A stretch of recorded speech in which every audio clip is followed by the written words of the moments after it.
Actualmente tenemos la regulación de la norma jurídica de derecho internacional privado en el libro 10 del Código Civil peruano, pero esta no significa que sea la única norma que regule el derecho internacional privado. Hemos señalado que también estarían los tratados en los cuales están convenidos en nuestro Estado, reglas a las que también nuestros jueces tendrán que someter en aplicación si es necesario para resolver un determinado conflicto. Dentro de este libro 10 del Código Civil están las disposiciones generales en su título 1, en su título 2, la competencia de la jurisdicción, el título 3, la ley aplicable, el título 4, el reconocimiento y ejecución de sentencias y fallos arbitrales extranjeros, el etc. Entonces, acá nos ponemos a analizar también de que para crear la norma del derecho internacional privado ha evolucionado en 3 distintas fases. Si nosotros vemos la creación de nuestro Código Civil, antes de la creación del 36 estaba la del 52, si no mal recuerdo, 58. El Código Civil del 58 solo apartaba un solo artículo en el que señalaba que la aplicación de cualquier norma extranjera o elemento extranjero solo se limitaría a la aplicación de la ley estatal del Perú. No había mayor abundancia respecto de qué pasaría en mi jurisdicción, si estaríamos ante una sentencia extranjera, cómo se ejecutaría, se reconocería, cuáles serían los procedimientos, era muy vago. ¿Qué nos limitaba en ese entonces? Eran los tratados que nosotros firmábamos y en los que estábamos convenidos.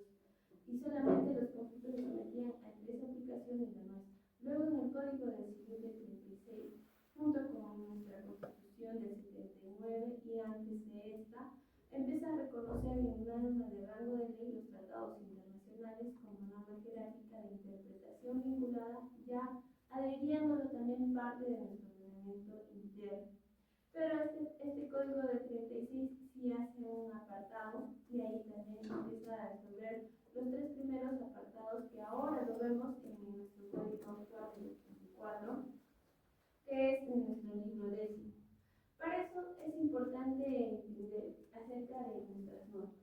Cuando nosotros hemos visto el objeto, la finalidad de que existe un derecho internacional público, hemos dicho de la seguridad jurídica, de establecer a todos los ciudadanos de diferentes estados de que su conflicto pueda tener una solución coherente y justa, sabiendo a qué estado le va a competir, qué ley se va a aplicar, qué jurisdicción y cómo los estados también lo van a respetar. Es así que nosotros vamos a hablar de las normas jurídicas del derecho internacional privado. ¿Cómo terminamos nosotros reconociendo el derecho internacional privado? Nos dice, estas normas son las que regulan las relaciones y situaciones humanas cuyos elementos no se localizan en un único ordenamiento jurídico, en un solo sistema jurídico o en un derecho interno, sino, por el contrario, estaríamos hablando de que están vinculadas o conectadas a 2 o más ordenamientos jurídicos. La norma jurídica del derecho internacional privado en el Perú es la norma principal, pero no la única. Está comprendida, hemos dicho, en el libro 10 de nuestro Código Civil. Y acá encontraremos lo principal para detectar ante un conflicto el elemento extranjero. Para la aplicación del derecho internacional privado, la doctrina ha establecido de forma unánime que cuando exista una relación jurídica privada, estamos ante la presencia de un elemento extranjero, este elemento determinará que estamos dentro del carácter internacional de una relación jurídica. ¿Qué quiere decir? Que cuando la relación jurídica privada tenga un elemento extranjero, ya sea uno de los sujetos de la relación, o es de nacionalidad argentina y el otro está domiciliado en Ecuador, ya sea por el bien, por su situación donde se encuentra ubicado el bien está situado tal vez en México, ya sea por el hecho o por el acto jurídico, el lugar de celebración de un contrato es el lugar de ejecución, el lugar de cumplimiento de un contrato. ¿Cuándo hemos visto la relación jurídica? Hemos dicho la relación jurídica entre privados, donde veremos el elemento extranjero cuando entre esta relación pues, se presenta el elemento extranjero como tal. Si nosotros estamos entre dos sujetos, por ejemplo, en una celebración de compra-venta, uno puede tener la nacionalidad argentina, otro puede tener la nacionalidad de Ecuador, y quieren hacer la compra de un bien que puede estar en el Perú. De por sí, en realidad, ahí todavía no se aplica el derecho internacional privado, sino cuando aparece el conflicto. Es decir, que en la celebración de contratos de bien que hacen en el Perú, determinan dentro de sus cláusulas cómo se va a ejecutar ese contrato. Y cuando aparece el conflicto ante un incumplimiento de este. Entonces, como yo someto como Argentina dice, según nuestro código argentino, ante un incumplimiento de la celebración de un contrato, tú me tienes que esperar, no sé, 2 meses.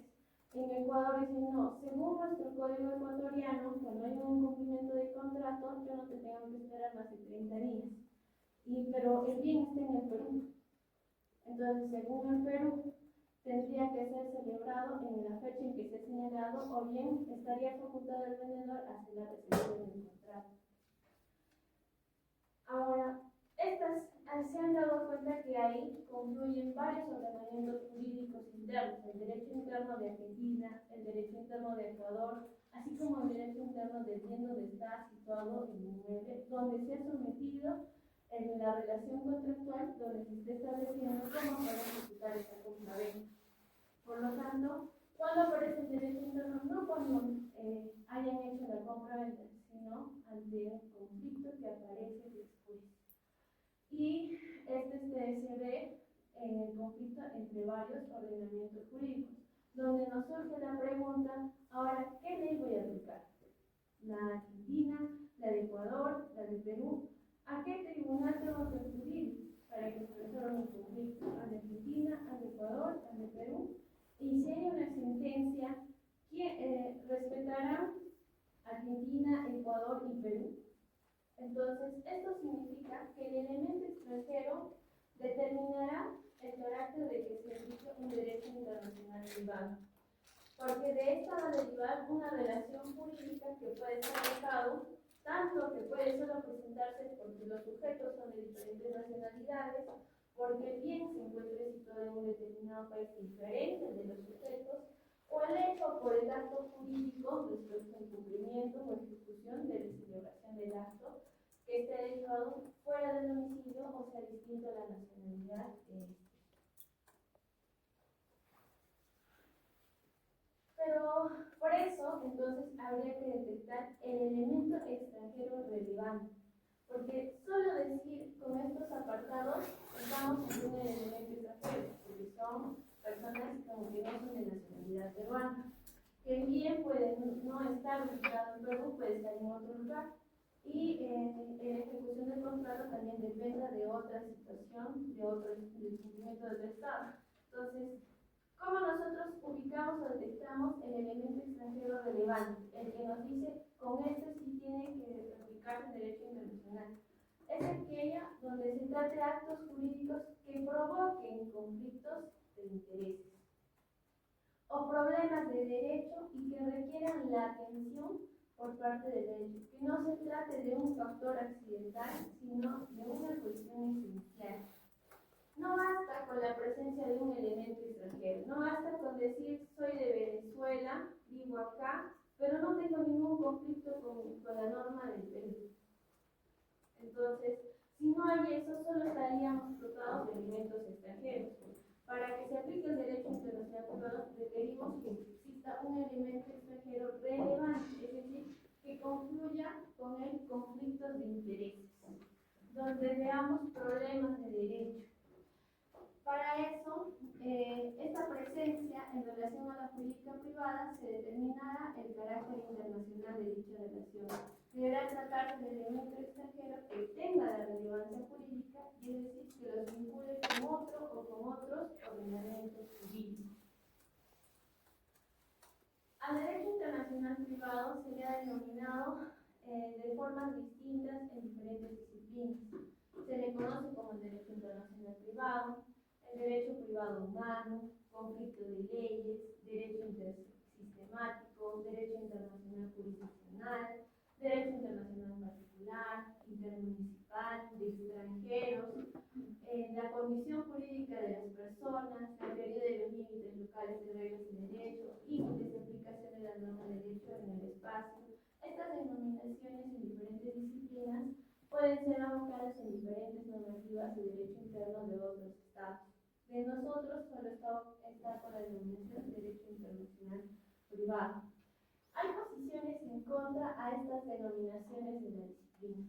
Las posiciones en contra nos dicen no es internacional, porque no se trata de relaciones entre estados y porque dichas relaciones son objeto de otra disciplina que es el derecho internacional público. Una de las posiciones que van en contra de que se denomine derecho internacional privado, el término internacional para algunas posiciones de la doctrina es que estaría vinculado solo al derecho internacional público, porque esto nos da a entender que es las relaciones entre estados y esta rama del derecho no se va a vincular entre ellos, sino entre sujetos privados.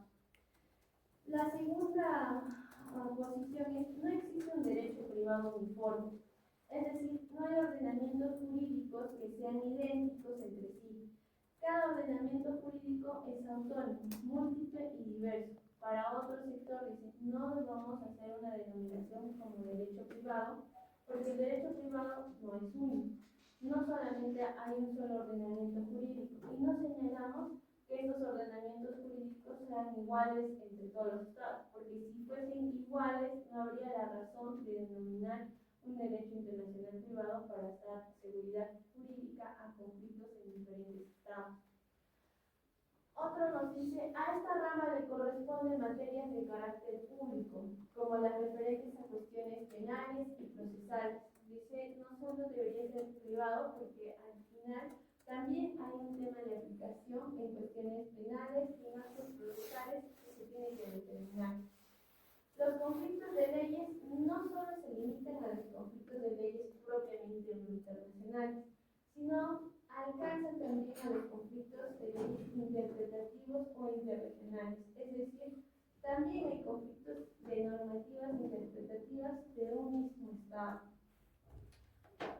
Otra parte nos dice, las normas que dan solución a los conflictos de leyes son normas de orden interno y no son normas de orden internacional. Las normas a las que se remiten las reglas del conflicto corresponden comúnmente a un derecho nacional y no internacional.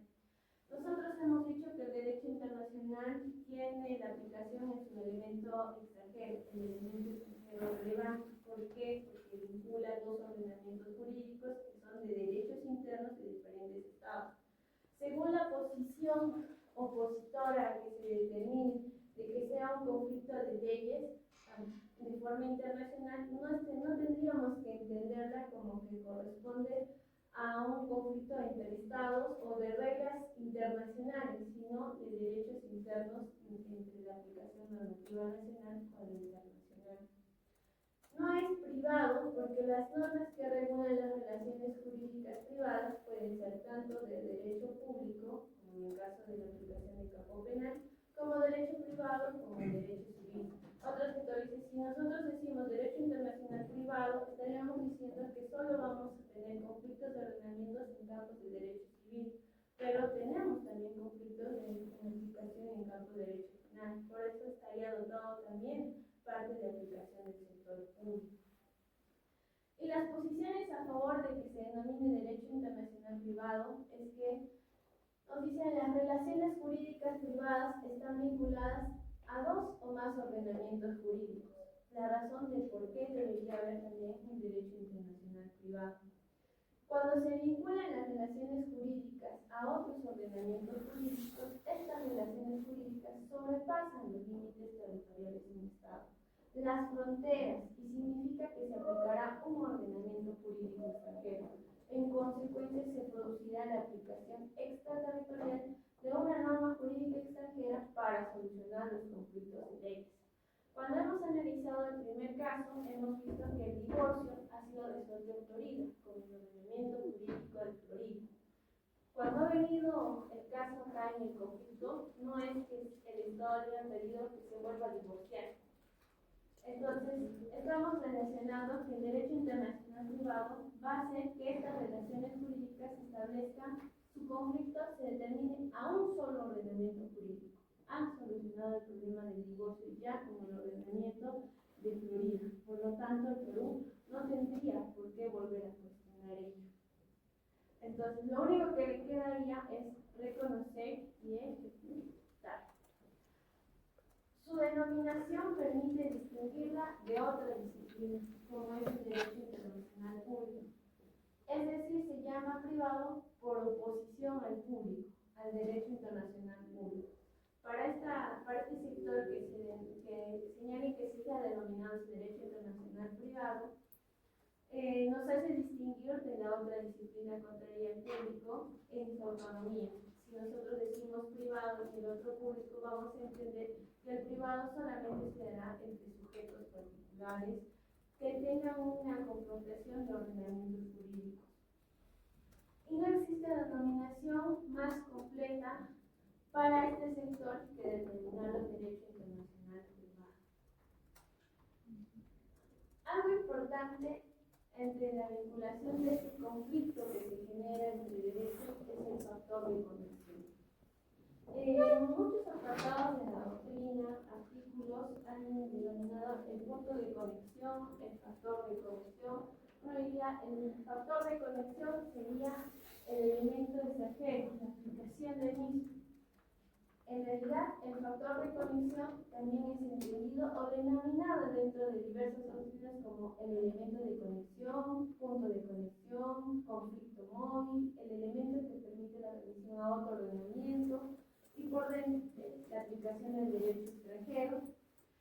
¿Qué entenderíamos por este elemento de conexión o factor de conexión? Es el nexo entre la relación jurídica privada internacional y el derecho llamado a regirla. Su importancia reside en designar el derecho aplicado y consiste en una circunstancia de hecho o jurídica que se concreta o individualiza de acuerdo a las particularidades de la relación planteada. Sus puntos de conexión, ¿cuáles podríamos decir? ¿Cómo nosotros podríamos decir que este conflicto deba resolverse en Perú, en Estados Unidos? Su punto de conexión podría estar dentro de la particularidad que dependa la situación, el domicilio de los sujetos, la residencia habitual, la nacionalidad, el bien donde se encuentra el sujeto, la ejecución de la celebración del contrato, dónde se debió de cumplir, dónde se incumplió, cuáles fueron el impacto. Entonces, de acuerdo al punto de conexión que nosotros ubiquemos en el conflicto, podremos determinar cuál será el derecho aplicable extranjero entre estos dos que se estarían discutiendo cuál va a resolver el conflicto. Por ende, nos dice, cuando ya nosotros ubiquemos el punto de conexión, es importante conocer las fuentes del derecho internacional privado. Las fuentes del derecho son la base de la creación de diferentes normas, aplicaciones, interpretaciones ante cualquier conflicto que se aparezca del que nosotros hemos tenido. Cada derecho interno tiene sus fuentes. En el Perú está relacionado con sus fuentes del derecho. Aparece la ley, la jurisprudencia, la doctrina. En las fuentes del derecho internacional privado también está regida de diferentes formas de aplicación. ¿Saben cuál es lo que nosotros tenemos que ver de las fuentes? Es la jerarquía. La jerarquía de la necesidad de qué primero aplico y después qué viene subsidiariamente para aplicar para resolver un conflicto. Nosotros decimos, fuentes etimológicamente se entiende al derecho como el punto de origen, de donde surgen, cómo nacen, se crean o se elaboran las normas jurídicas. Es la manera o modo de creación del derecho. Modos de crear el derecho, las formas a través de las cuales se produce el fenómeno jurídico. Las fuentes del derecho internacional privado tienen su punto de origen, es el punto de origen de donde surge. Emergen las reglas internacionales de carácter privado. ¿Cómo surge? Nosotros hacemos una clasificación. Dentro de la doctrina pueden haber clasificaciones como las fuentes internas y las fuentes externas. Las fuentes internas son las del derecho interno, las que rigen solamente para un estado general. Las fuentes de interpretación ante cualquier conflicto se rigen primero sobre sus fuentes internas. Y las fuentes externas serían aquellas que involucran el campo internacional, que tienen semejanza con el derecho interno, pero que su aplicación es seguida por todos los demás estados por un orden lógico de derecho. De otra forma, nos dice que también se pueden clasificar como directas, indirectas, escritas, consuetudinarias, nacionales e internacionales. Podemos decir fuente interna, fuente externa, fuente nacional, fuente extranjera, las directas, las indirectas, pero todas se tienden a la división como tal. Uno es el derecho interno y el otro es el derecho extranjero. Desde el punto de vista del derecho internacional privado, las fuentes se clasifican en nacionales e internacionales. Nuestras fuentes nacionales, como tal, están basadas también en un orden de jerarquía, y en el caso del Perú estaría conformado primero por todas las normas que se generan, se aprueban, se promulgan, se ejecutan, las que son originarias del Perú, las creadas por él. Así como también tendremos las reglas constitucionales, la doctrina, la jurisprudencia y sus propios principios generales del derecho creados. La ley, dentro de nuestra primera fuente nacional, es generalmente la que primero resuelve el conflicto. Es la interpretación de las normas de la legislación de cada país, en el cual se dice que es la ley más aplicable. La costumbre es otra fuente donde nosotros decimos que es aquel conjunto de actos o abstenciones que se repiten en el tiempo y adquieren la condición de regla general y por lo tanto se vuelve obligatorio. La falta de una codificación integral de las normas del derecho internacional privado suple la costumbre.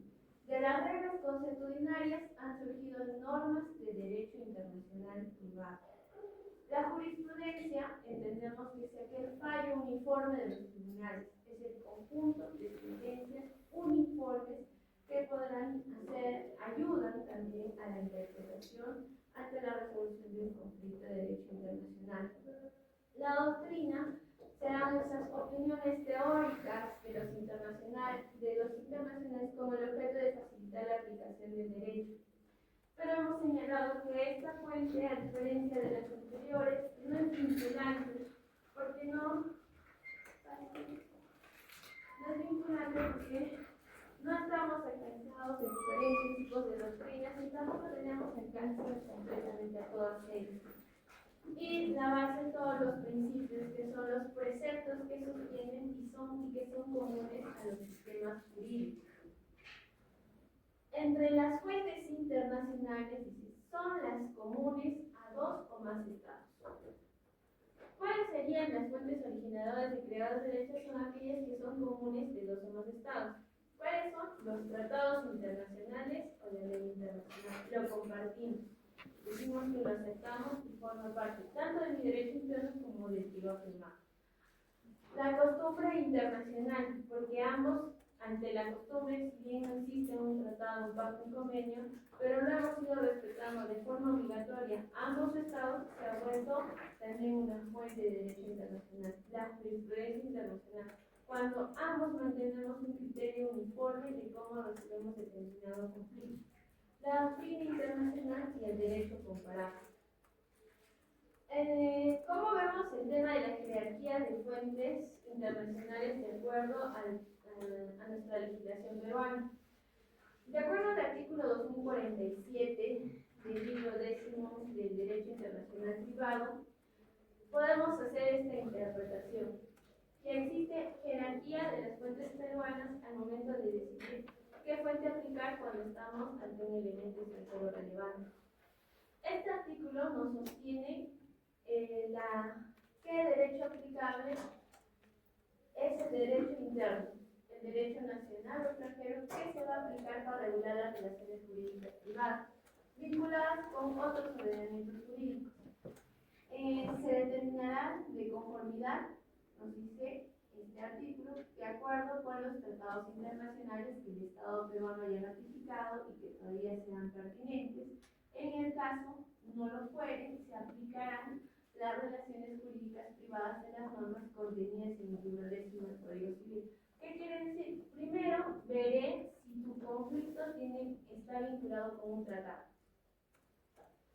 Si está vinculado con un tratado, el juez tendrá que remitirse a él.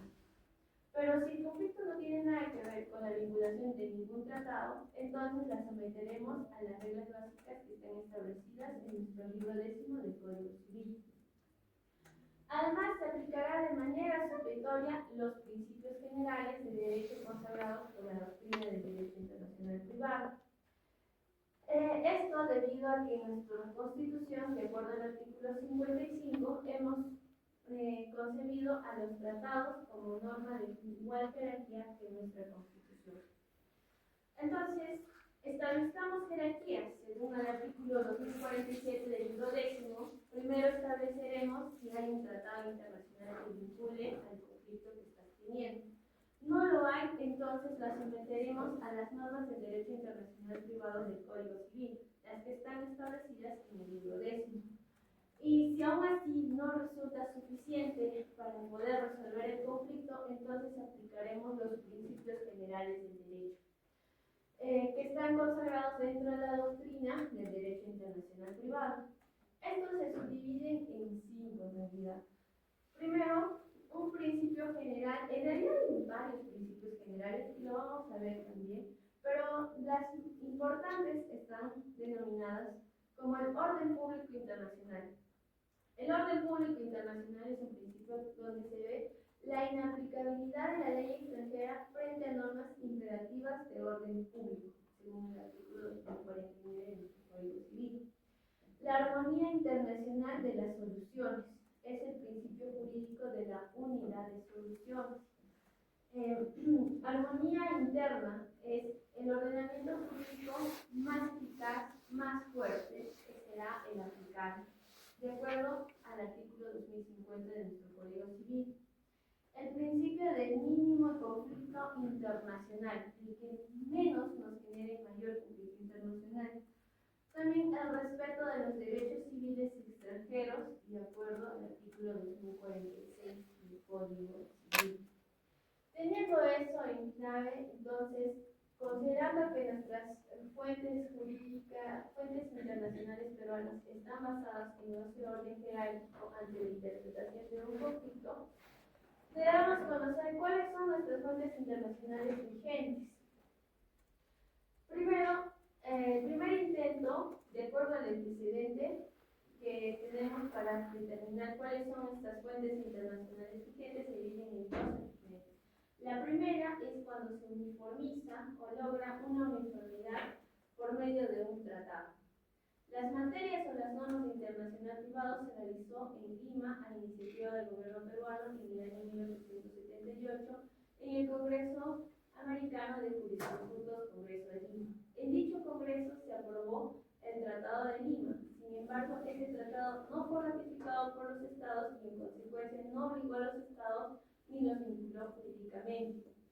En la evolución normativa se señalaba que anteriormente siempre ha existido ese problema entre la interpretación de qué norma sería aplicable. Y varios estados consideraron que deberían crear una sola normativa de interpretación, es decir, como tener solo un código de derecho internacional que estén afiliados varios estados.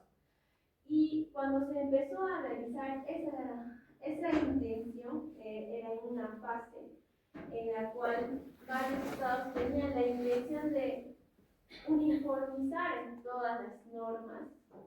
Esta no llegó a tener un consenso único, porque encontraron que cada estado tenía o determinaba diferentes particularidades entre interpretación, entre criterios. Por ende, lo que se determinó es que cada estado tenga por lo menos el fin de respetar dentro de su ordenamiento cualquier situación que pueda prever con un elemento extranjero relevante ante un conflicto. Entonces, si ese fue su primer antecedente, lo que sí consideraron era el tema de los tratados. Los tratados vigentes, en realidad, estos son algunos. El Tratado de Montevideo de 1889. Este tratado fueron adoptados por diferentes países. Si no me recuerdo, está Chile, Uruguay, a ver,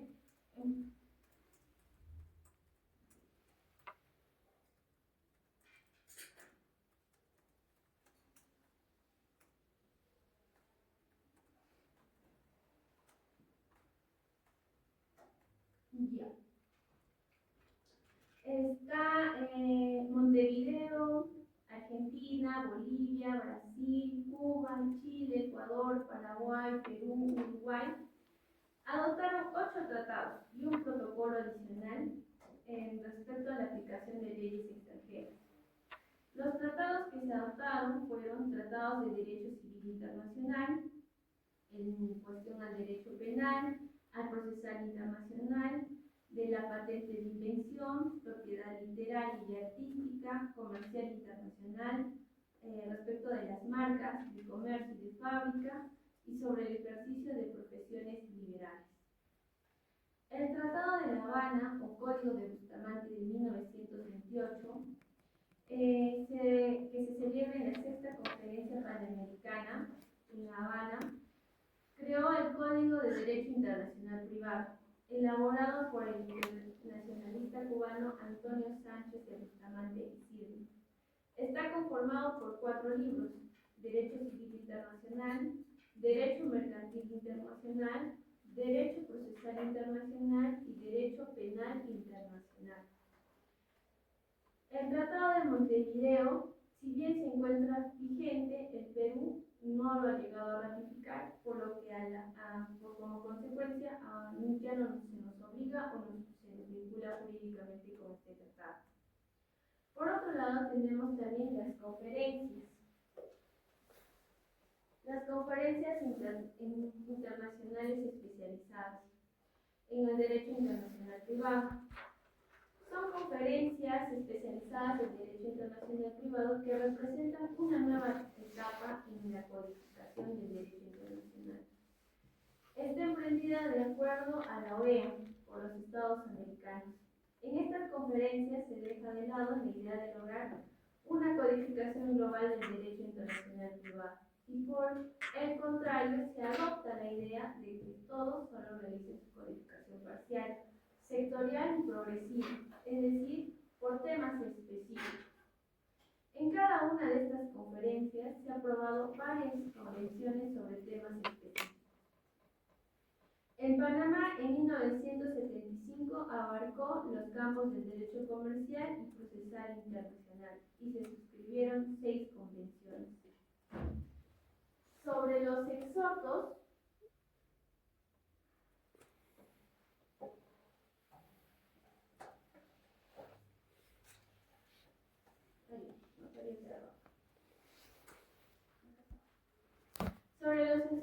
salida de la Conferencia Interamericana sobre Conflictos de Leyes en Letras de Cambio, pagarés y facturas.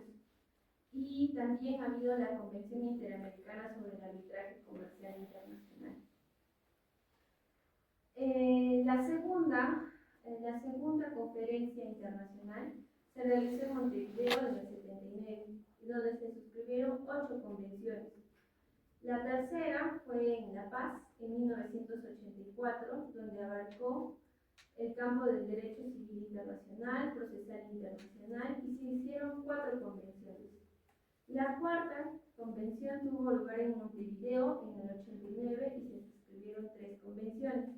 Y la quinta, en México, se suscribieron 2 convenciones, y ahí viene la sexta, en Washington, en el año 2002.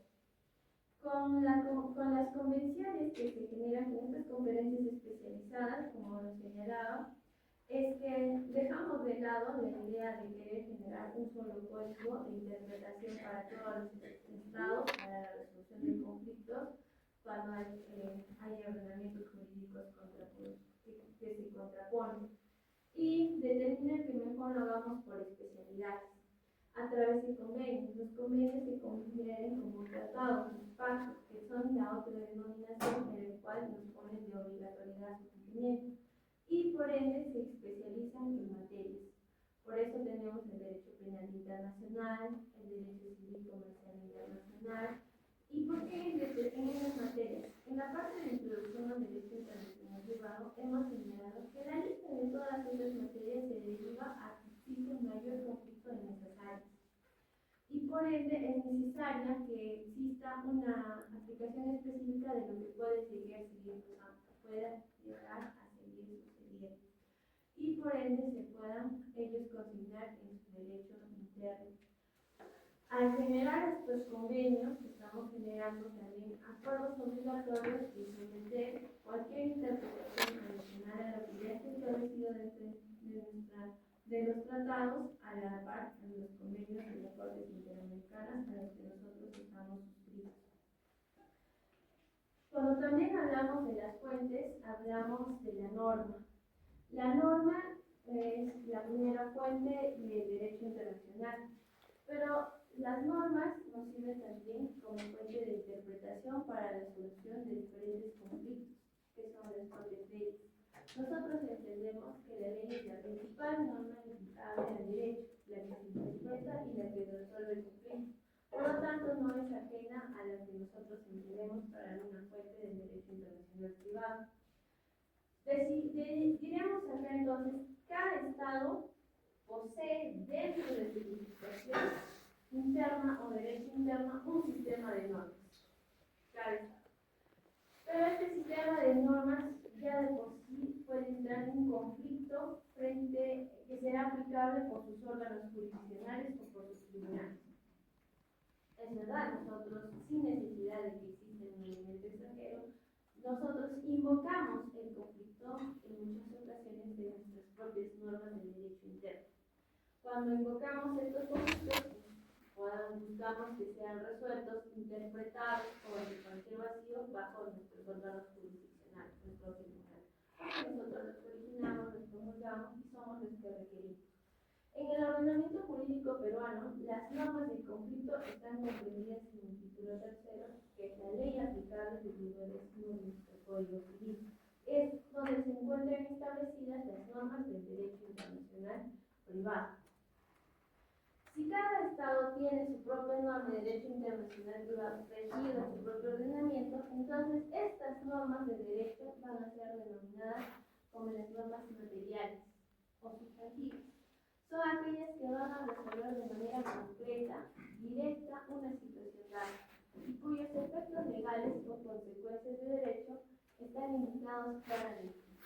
En cambio, las normas de conflicto son aquellas que simplemente se limitan a remitir la solución a una legislación determinada, que puede ser una legislación nacional o una legislación extranjera, y esa es la legislación que conducirá la solución del caso. Algo que nosotros vamos a hacer entonces es diferenciar.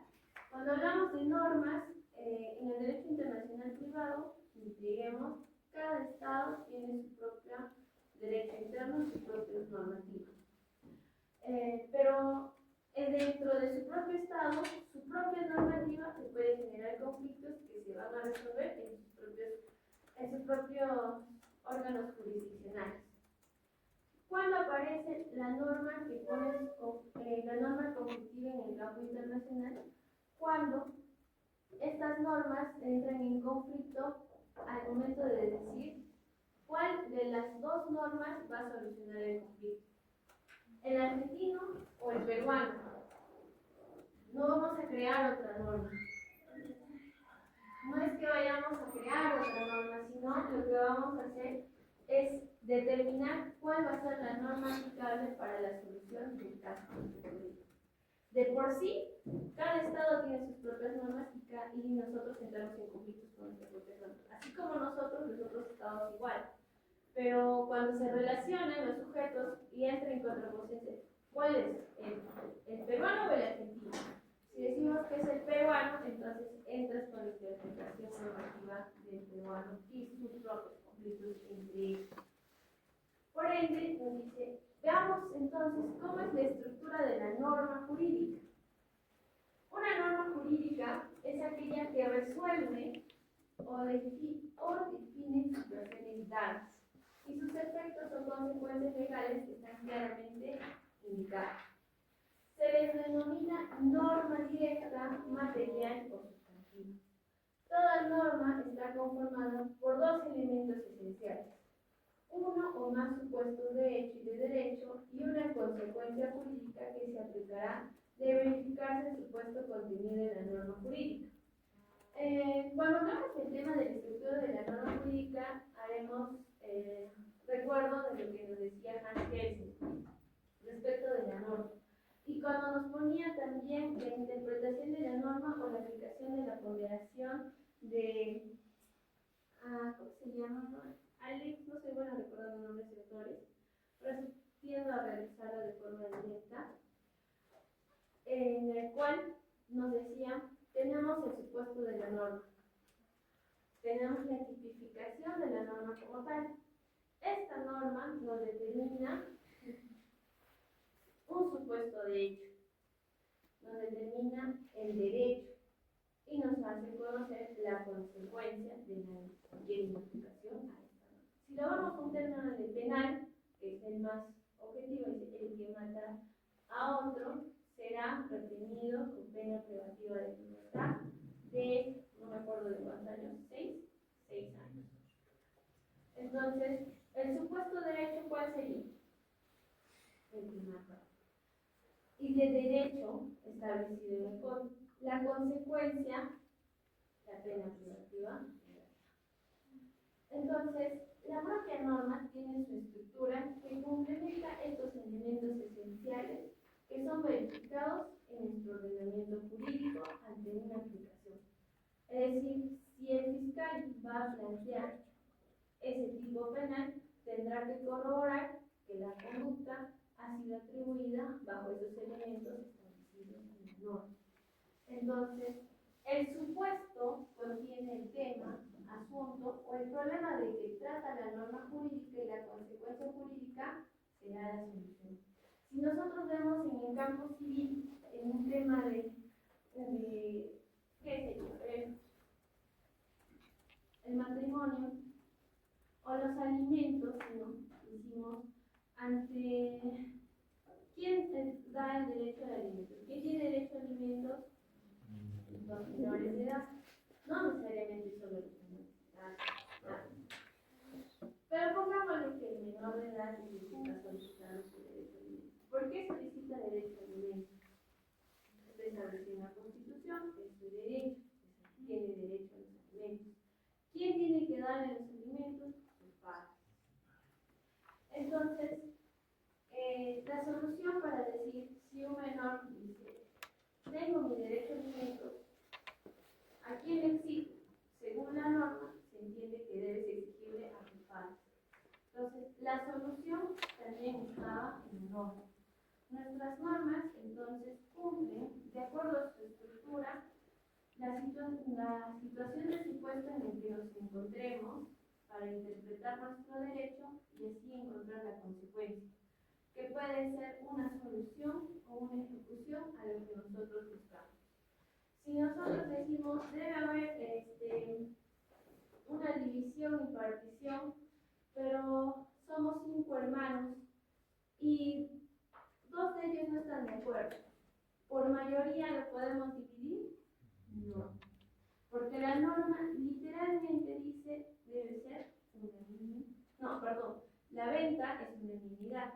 La división y partición, mientras uno lo quiera, aunque los demás no quieran, igual se divide y se parte. Entonces, la interpretación está en la norma, la búsqueda de la solución está en la norma y la ejecución de los fines e intereses que requerimos está en la norma. En ese sentido, cuando aparece un conflicto de intereses que tenemos, acudimos a nuestra norma para que éste nos dé una solución. Ahora, encontramos la estructura de una norma de conflicto. El elemento clave. Cuando estamos, ahora, ¿cómo lo aplicamos en el derecho internacional privado? Lo primero que tendríamos que hacer es buscar el elemento clave. ¿Qué hemos dicho que es el elemento clave? Es el punto de conexión. El punto de conexión que nos hace vincular qué derecho vamos a aplicar. El argentino, el peruano, el mexicano.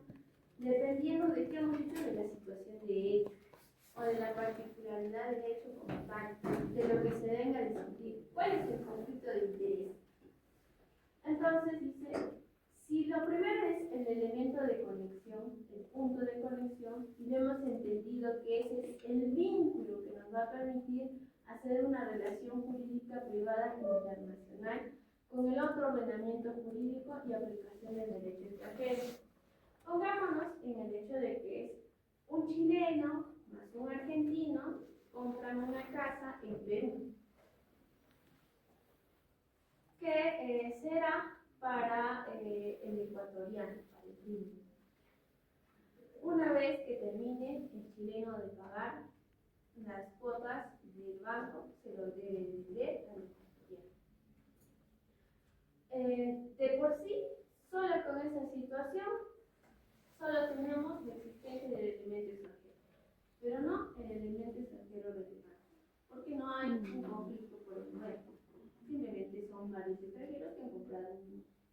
Y que resulta que el chileno que tenía que pagar no paga el inmueble, o bien no le llega a vender al ecuatoriano. Entonces, será pertinente para nosotros ver si el argentino, si queremos aplicar la ley argentina, o si vamos a aplicar la ecuatoriana o la chilena o la peruana. ¿Cómo ubicamos el punto de conexión en este caso? ¿Cuál sería el punto de conexión? Sus domicilios, el bien, la ejecución del bien, del contrato, las nacionalidades. Nos dice que para nosotros permitir ese vínculo de generar cuáles serán los ordenamientos jurídicos a discutir, serán aquellos que tengan vinculados con el conflicto de interés. Si es la adquisición de la compra, el ecuatoriano tiene interés en comprar el bien en el Perú una vez que el chileno termine de pagar. Pero esa casa pertenece a un argentino que lo compró. Es lo que hemos generado, ¿verdad? Entonces, algo que nosotros para establecer el punto de conexión es el interés. El interés es la adquisición de la casa que está en Perú. ¿Nos importará saber las normas argentinas? No. Solo sabemos que el argentino, que la casa es dueño de un argentino, nada más. Pero no tiene nada que ver con las normas argentinas para resolver nuestro conflicto de interés. Segundo, ¿nos importarán las normas del ecuatoriano?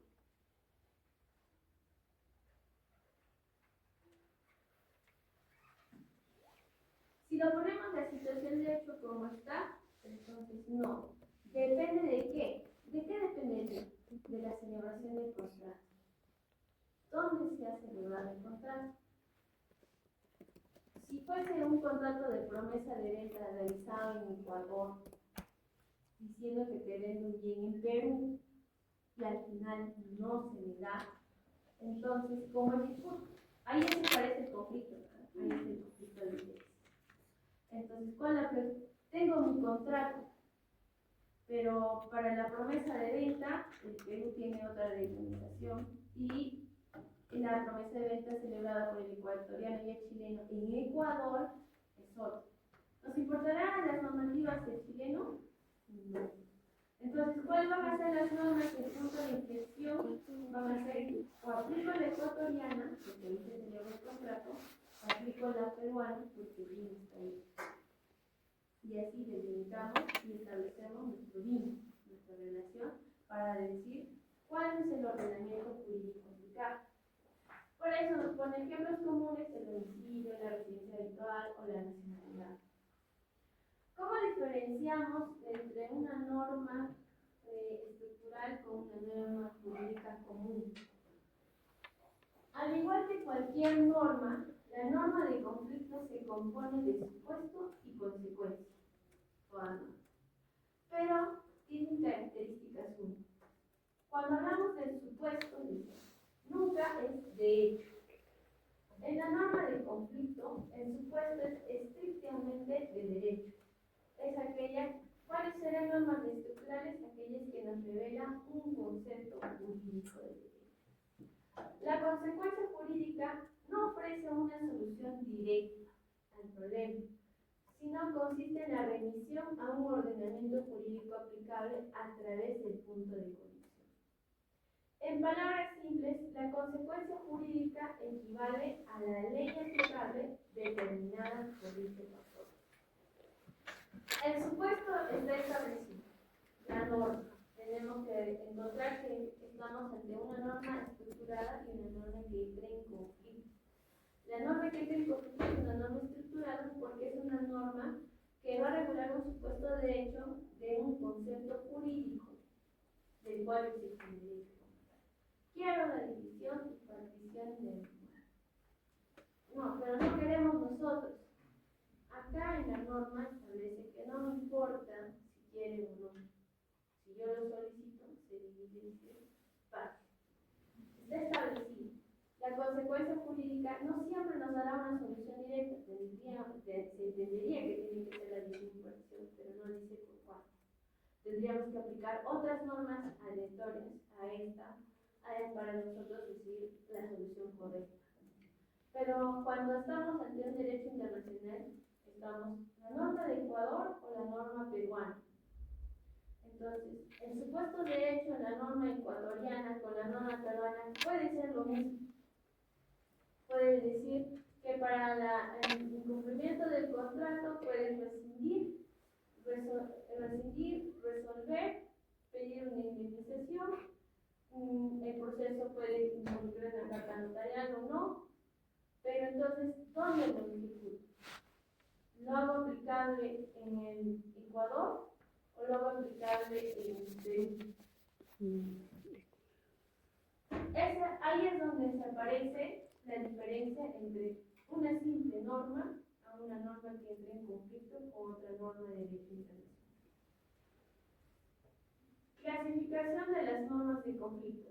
Según la cantidad de conceptos jurídicos, de supuestos que se puedan regular y factores de conexión o puntos de conexión, que serían las consecuencias reguladas en el Código Civil, se clasifican en: hay normas de conflicto simples, de supuestos complejos, de consecuencia jurídica compleja y de complejas mixtas.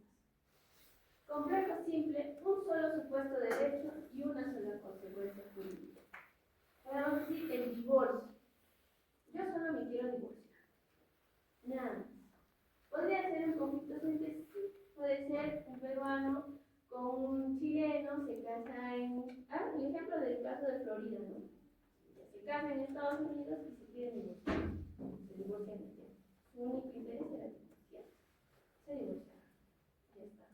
Ahora, ¿qué es lo que quieren? Que para los otros estados también se califique que ya no tienen el estado civil casado, sino que ya son divorciados. Las normas de conflicto de supuesto complejo, más de un supuesto de derecho y una sola consecuencia jurídica. Las normas de conflicto de consecuencia jurídica compleja, un solo supuesto de derecho y varias consecuencias jurídicas. Normas de conflicto complejas mixtas, varios supuestos de derecho y varias consecuencias jurídicas. Aquí vamos a hacer otra práctica.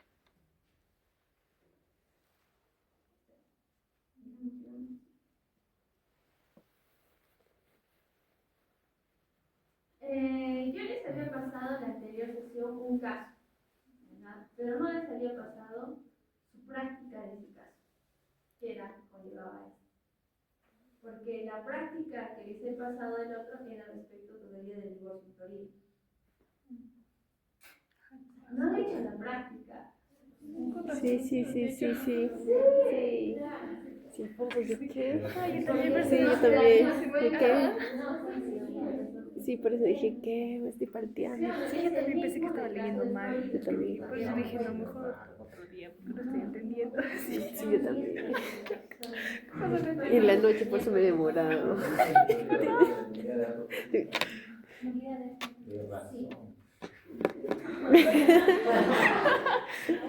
sí está bien. Está bien. ¿Y por qué no me dice? No, pero Es que son parecidos. Muy parecidos.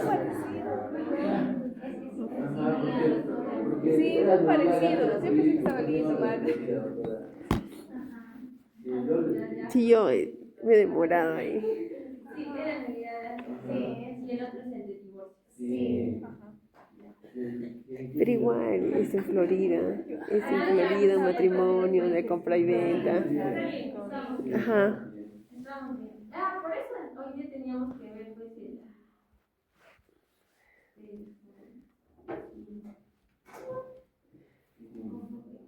Ya no podemos, no tenemos. yo les confundí. ¿Qué hemos hecho? Bueno, sí, sí, nos confunden, doctor.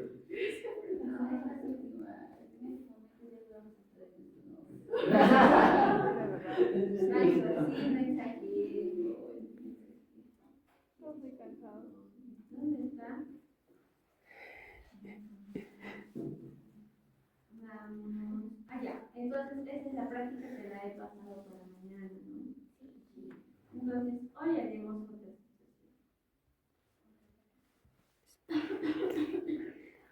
de acuerdo a lo que nos toca. ¿Dónde está? ¿Dónde está?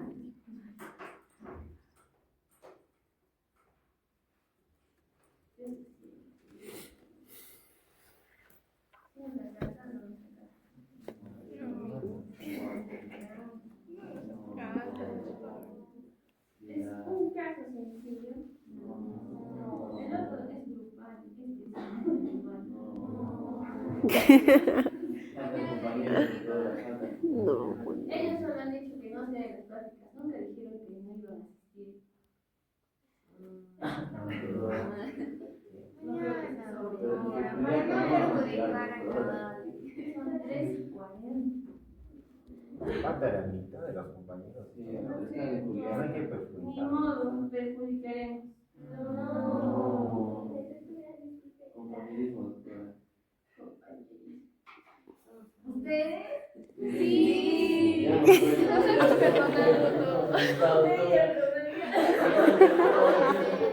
Creo que el inicio de clase no. Ahora no somos amistad, doctora. Ahora ya somos hermanitos. Ya. Sí. Ya no, puro mal. Sí. Aquí no hablamos, tengo que hablar. ¿Es que me querías decir algo, Mamu? Sí, doctora, a mí le comenté que varios compañeros están en una actividad y que no iban a poder llegar y que doctora, para no perjudicarnos, si cualquier actividad podría ser para la siguiente sesión. No.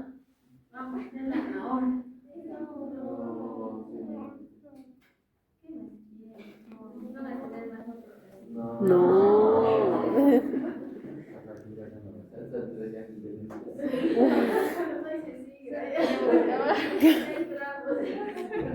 Ya nos vamos. Solo queremos acabar, la verdad. Acabar todos.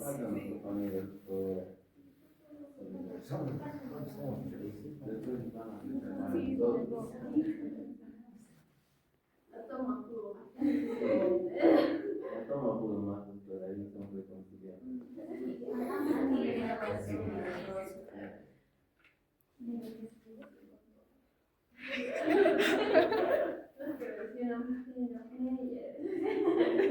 La toma pudo más, estamos con los víveres, estamos ahí relojando en la noche.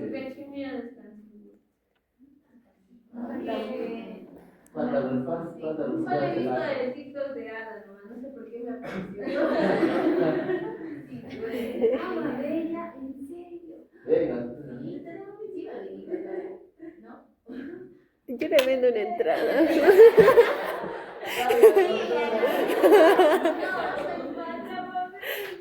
Venga, doctora, qué invitada. Mis compañeros se la van a cuidar.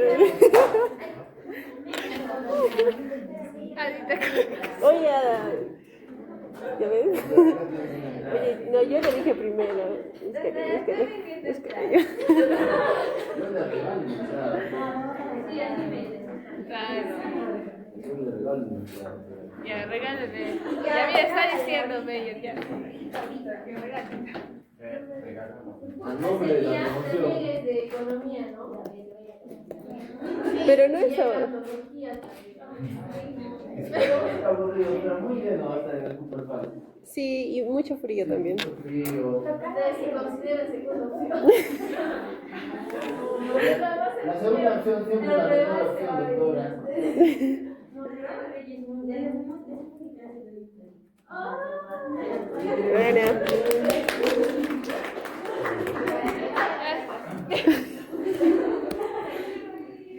Doctorita, invita a los colegas también. Reyes y Mac. La excepción. Yo les doy el número. Me dan números y les digo cuántos son ustedes. Pero varios quieren ir a rodillas. esta ya no voy. Ah, ya. Es presidenta. Es presidente. Ya está dudando, ya. Miras a los dos semestres, a los dos salones, por ejemplo. Sí, ya nos hemos unido. Pero entre todos los que les he enseñado siempre eran diferentes. Me tocó enseñarle a los dos grupos. Sí. Sí. En el otro está Polona. ¿Cómo era el jovencito que no me acuerdo su nombre, pero que entendía muy bien? Kenia. Que tenía su enamorita. O bueno, tiene, sigue siendo. No, no era su enamorita. Era esta también. Sigue siendo, ¿no? No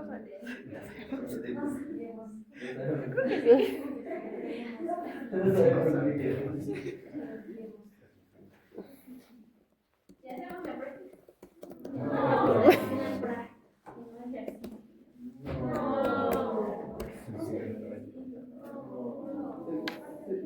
Sigamos hablando de. Que al final se produjeron con el primer semestre, ¿no? Segundo más, Los de segundo. la B son solo 5. Ah, no, era. Era. Me había olvidado. Los de la A son 13. Son 13 los que van a pasar. Ay, ya ves, eran los de la A. Yo pensé, es que yo en primaria enseñé desde la B y en acá enseñé desde la A. Entonces yo me confundí. Cuando les hablo, ustedes son de la B. Ah, somos de la A. No van a participar, entonces. Sí, vamos a hacer. ¿Van a hacer su misión interno? No, no. Es que ¿Qué no van a hacer? Ese video de Xindera. ¿Qué van a hacer? Que no va a ver. No, o sea, además de la B, pues, es el corte de pequeñito, pero Mister no. Sí, es que Mister no lo deja en la cuenta de la. No, pero de cachimbo. Sí, esa de esa emoción, ya estoy escuchando.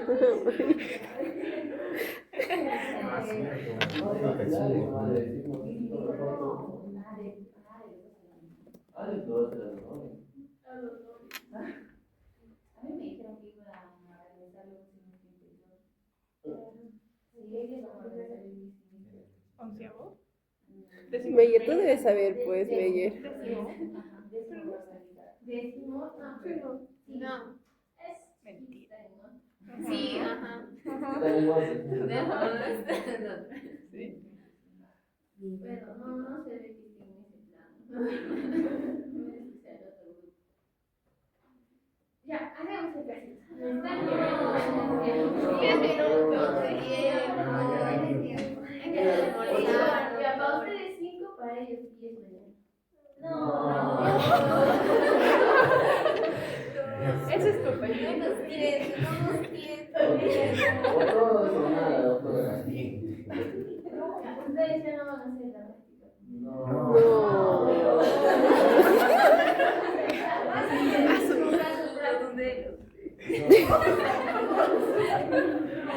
Todo o nada, doctora.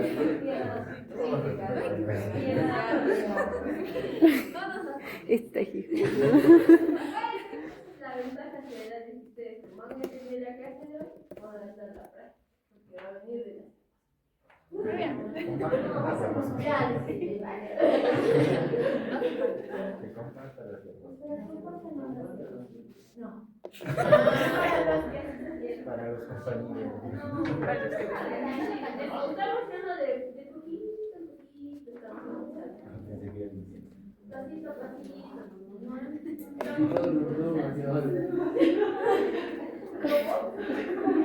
La canción, ¿no?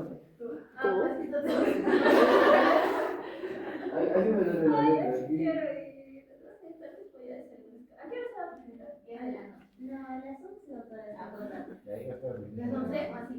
Bueno, sí, ya la Me invita yo a hacer Casi es una escapada. voy con mi amiga tal, mi esposita. 2 horas, ¿cuánto tiempo será? 2 horas, bebé. Escuchen, bebé. Pero es viernes. Sí. Ah, bien.